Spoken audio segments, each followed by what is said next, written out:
23%. 23% dari apa ini?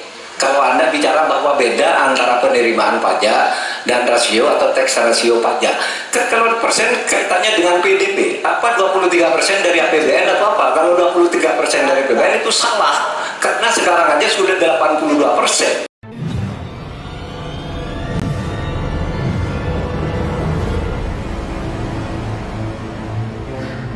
Baik, terima kasih moderator. Anda mengingatkan agar kembali ke tema debat. Karena tadi pertanyaannya itu carbon capture itu nanti debat keempat tanggal 21 Januari. Tapi saya tahu itu kan untuk menghindari tidak adanya regulasi sekarang ini agar tidak lagi terjadi penggundulan karena food estate seperti yang terjadi. Saya sekarang mau bertanya dalam topik ini. Di dalam visi dan misi Anda disebut kalau rasio pajak dinaikkan menjadi 73%. Dalam simulasi kami, angka itu hampir tidak masuk akal. Karena pertumbuhan ekonomi bisa 10. Padahal selama ini pertumbuhan ekonomi 5-6 gitu. Itu kalau Anda bisa menaikkan rasio pajak sampai segitu bisa 10%. Lalu bagaimana Anda mau menaikkan pajak?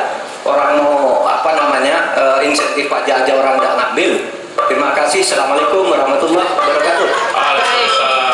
Silakan Cawapres nomor urut 2 untuk menjawab, waktu Anda 2 menit. Prof Mahfud, yang namanya menaikkan rasio pajak dan menaikkan pajak itu beda.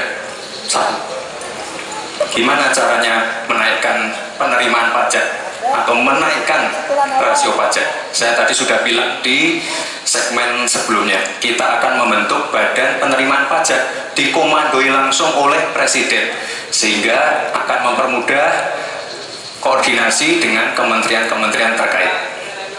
Itu. Jadi DJP dan Bea Cukai akan dilebur jadi satu, sehingga fokus dalam penerimaan negara saja, tidak akan mengurusi lagi masalah pengeluaran. Lalu sekali lagi, digitalisasi penting. Saya melihat di Kementerian Keuangan juga sudah menyiapkan, tapi mungkin aplikasinya masih pada tahap testing and enrichment. Kita melihat sudah ada Tercox core tax system yang akan disiapkan. Ini nanti akan mempermudah proses bisnis, mempermudah proses administrasi, memperbaiki pelayanan pajak. Misalnya sekarang nanti ketika sistemnya itu keluar, ketika kita akan melaporkan SPT tahunan, kita tidak perlu lagi mengisi dan menghitung karena sistemnya sudah pre-populated, sehingga tinggal klik, tinggal konfirmasi, selesai. Mempermudah. Lalu untuk masalah pertumbuhan ekonomi, Pak, tadi saya bicara masalah hilirisasi, bicara masalah investasi. Sekali lagi, Pak, tadi saya baru bicara masalah nikel, kita belum bicara masalah tembaga, boksit, timah, tembaga, bioetanol, bioaftur, biodiesel. Oh, kita kalau serius ya, Pak ya, kita benar-benar bisa menjadi raja energi dunia, Pak. Tapi kita harus serius dan harus fokus dan harus ada keberlanjutan dan penyempurnaan. Matur nuwun, Prof Mahfud. Tenang, kita lanjutkan. Kita beri kesempatan kepada Bapak Mahfud MD untuk menanggapi. Waktunya 1 menit, silakan Ya, Bapak. Mas Gibran yang terhormat, apa sih perbedaan antara penerimaan pajak dan tax rasio? Anda bicara 23%. 23% dari apa ini?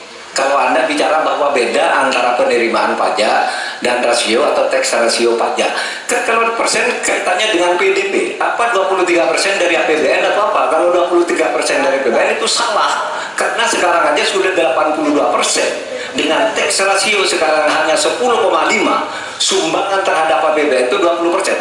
Saya ingin tanya, 23% itu dari apa? 23% dari PDB atau dari APBN atau apa untuk menaikkan pajak? Hati-hati loh.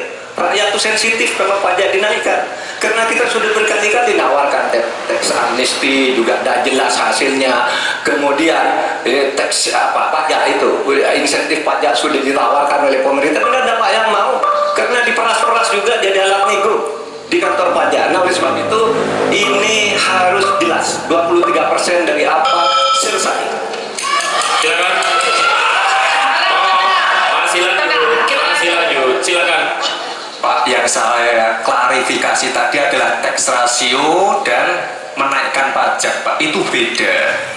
Kita kita ini tidak ingin berburu di dalam kebun binatang. Kita ingin memperluas kebun binatangnya. Kita tanami, binatangnya kita gemukkan. Artinya apa? Membuka dunia usaha baru.